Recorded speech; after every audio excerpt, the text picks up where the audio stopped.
மயானகாளி மாந்திரிகம் YouTube channel சார்பாக அனைவருக்கும் வணக்கம்.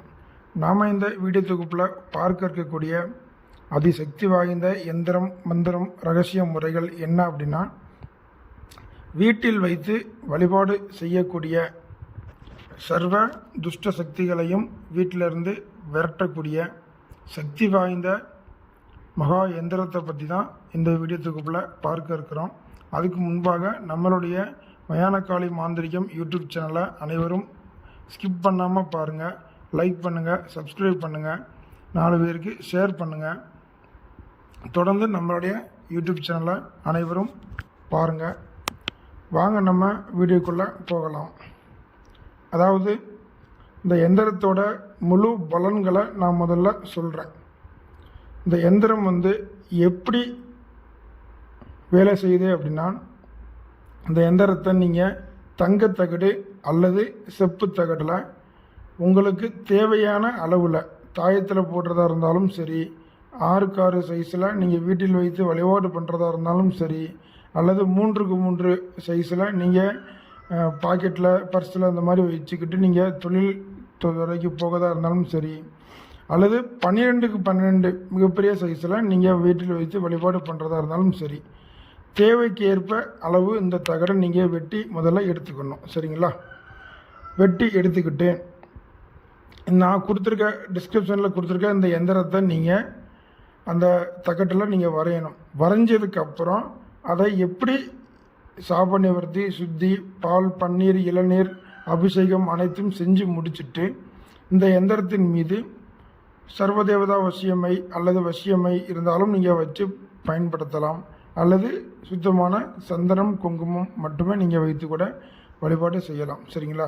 முதல்ல இந்த எந்திரத்தை நீங்கள் எந்திரம் எழுதும் முறைப்படி எந்திரத்தை நீங்கள் எழுதிட்டு நீங்கள் சந்தனம், குங்குமம் அல்லது வசிய மைகள் இருந்தால் வைத்துட்டுக்கப்புறம் இதை முக்கியமாக நீங்கள் எப்போ எழுதணும் அப்படின்னா, ராகு கால நேரத்தில் மட்டும்தான் நீங்கள் இதை எழுதணும். சரிங்களா? அமாவாசையை தொடங்கி பௌர்ணமி வரைக்கும் வளர்பிறையில் வரக்கூடிய ஏதேனும் ஒரு சுப நாட்களில், அஷ்டமி இருக்கக்கூடாது, சுப நாட்களில் அல்லது முகூர்த்த நாட்களில் நீங்கள் இந்த ராகு காலம் வரக்கூடிய நேரத்தில் தான் இந்த எந்திரத்தை கண்டிப்பாக நீங்கள் எழுதணும். சரிங்களா?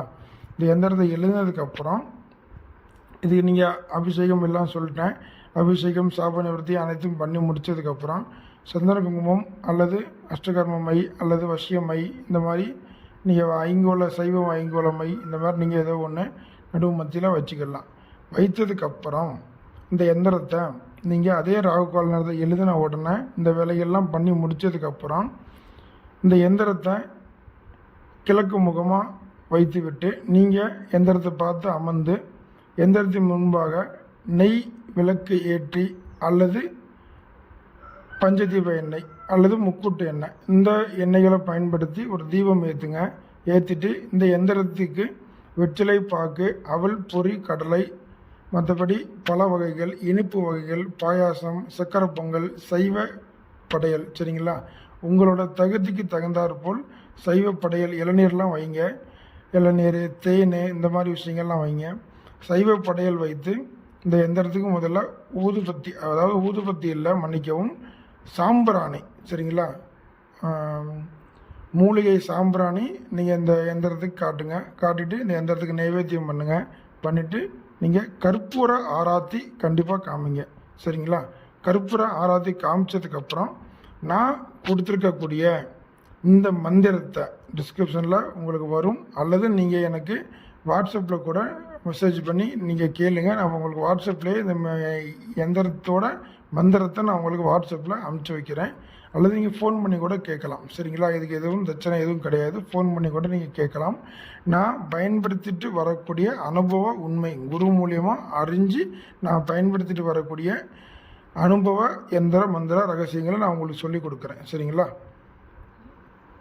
இப்போ நீங்கள் இந்த எந்திரத்தை எழுதி நான் சொன்ன மாதிரி பூஜைகள் பண்ணதுக்கப்புறம் நான் சொன்ன இந்த மந்திரத்தை என்கிட்ட நீங்கள் கேட்டு அறிஞ்சிக்கிட்ட இந்த மந்திரத்தை நீங்கள் அதிகபட்சம் உங்களால் முடிஞ்ச வரையும் ஒரு 1008 உரு கொடுக்கலாம், அல்லது 10,008 உரு கொடுக்கலாம். ஆனால் 1008 உருவே போதுமானது. சரிங்களா? நீங்கள் 2, 3 உருக்கள், 108 இந்த மாதிரி கொடுக்கறத விட ஒரு 1008 உரு நீங்கள் கொடுங்க. இதை நீங்கள் ஒரே நாளில் கொடுத்தாலும் சிறப்பு, அல்லது ஒரு 2-3 நாட்கள் இடைவேளை எடுத்துக்கிட்டு நீங்கள் கொடுத்தாலும் சிறப்பு தான், சரிங்களா. ஆனால் மொத்தத்தில் நீங்கள் 1008 உரு நீங்கள் கொடுக்கணும், சரிங்களா. 1008 உரு நீங்கள் கொடுத்ததுக்கப்புறம் இந்த எந்திரத்தை ஃப்ரேம் பண்ணி உங்களுடைய வீட்டிலையோ அல்லது உங்களுக்கு கஸ்டமரோட வீட்டிலே நீங்கள் கொடுத்தீங்க அப்படின்னா என்னென்ன பலன்கள் உண்டாகும்னு நான் சொல்கிறேன். முதல்ல எந்த வீட்டில் இந்த எந்திரம் மந்திரம் உருவேற்றி பூஜை பண்ணி நீங்கள் கொடுத்துருக்கீங்களோ, கொடுத்ததை இப்போ நீங்கள் எனக்கு கொடுத்துருக்கீங்க அப்படின்னா, நான் இந்த எந்திரத்தை என்னோடய வீட்டில் வச்சு நான் பூஜை பண்ணுறேன். வீட்டில் வச்சு டெய்லி தினமும் விளக்கேற்றி சாம்பிராணி புகை காமிச்சு என்னால் முடிஞ்ச ஒரு படையல், அதாவது ஒரு அவல் பொரி கடலையாக இருக்கலாம், அல்லது ஒரு செம்பு நிறைய தண்ணீராக இருக்கலாம், பன்னீராக இருக்கலாம், என்னால் முடிஞ்ச ஒரு நைவேத்தியம் வச்சு வழிபட்டு வந்தேன் அப்படின்னா என்னென்ன பலன்கள் கிடைக்குங்கிறத நான் சொல்கிறேன். குடும்பத்துக்குள்ளே, கணவன் மனைவிக்குள்ளே, குழந்தைகள் தாய் தகப்பனுக்குள்ளே, குடும்பத்துக்குள்ளே எந்த விதமான பிரச்சனையும் ஏற்படாது. குடும்பம் அவ்வளோ ஒரு ஒற்றுமையாக இருக்கும் முதல்ல, சரிங்களா. அதுக்கு அடுத்து உங்களுடைய வீட்டில் நீங்கள் வச்சு வழிபாடு பண்ணக்கூடிய இடத்துல எந்த விதமான துஷ்ட சக்திகளும் வீட்டுக்குள்ளே அண்டாது, சரிங்களா. அப்படியே வீட்டுக்குள்ளே செய்வன, ஏவல், பில்லி, சூனியம் எந்த ஒரு துஷ்டசக்தி இருந்தாலும் அந்த துஷ்டசக்தி இந்த எந்திரம் வந்த மாற்றத்தில் உடனடியாக வீட்டை விட்டு வெளியே செல்லும். இந்த எந்திரத்தை வணங்கக்கூடியவங்களும் இந்த இதே எந்திரத்தை நீங்கள் தாயத்தளவில் எழுதி தாயத்தை அணிஞ்சிக்கிட்டிங்கனாலும் சரி, உங்களை கண்ட உடனே அனைத்து நபர்களும் வசியமாவார்கள்.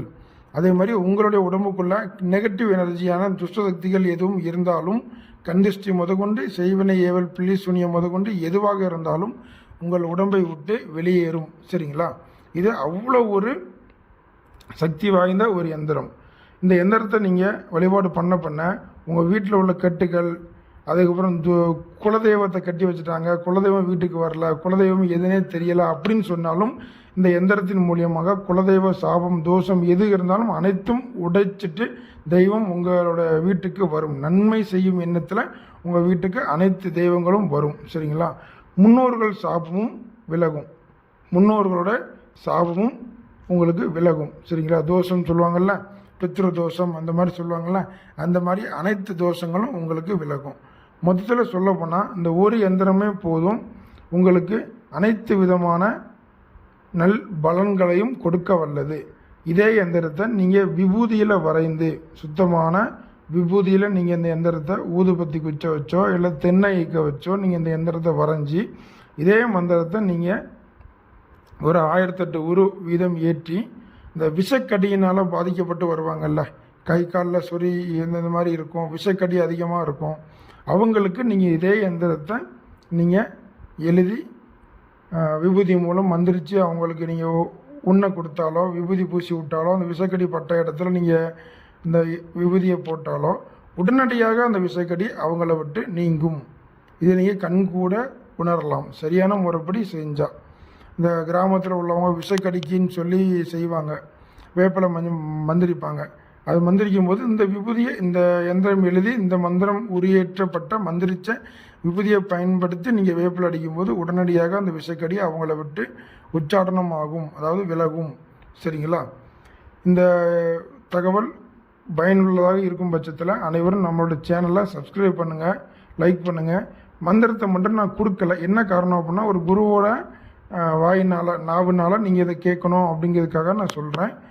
நீங்கள் இந்த மந்திரம் வேணுன்னா நீங்கள் வாட்ஸ்அப்பில் நம்மளை தொடர்பு கொள்ளுங்கள், நம்ம உங்களுக்கு இந்த மந்திரத்தை அமுச்சு வைக்கிறோம். எந்த விதமான பிரச்சனையும் கிடையாது. நன்றி, வணக்கம்.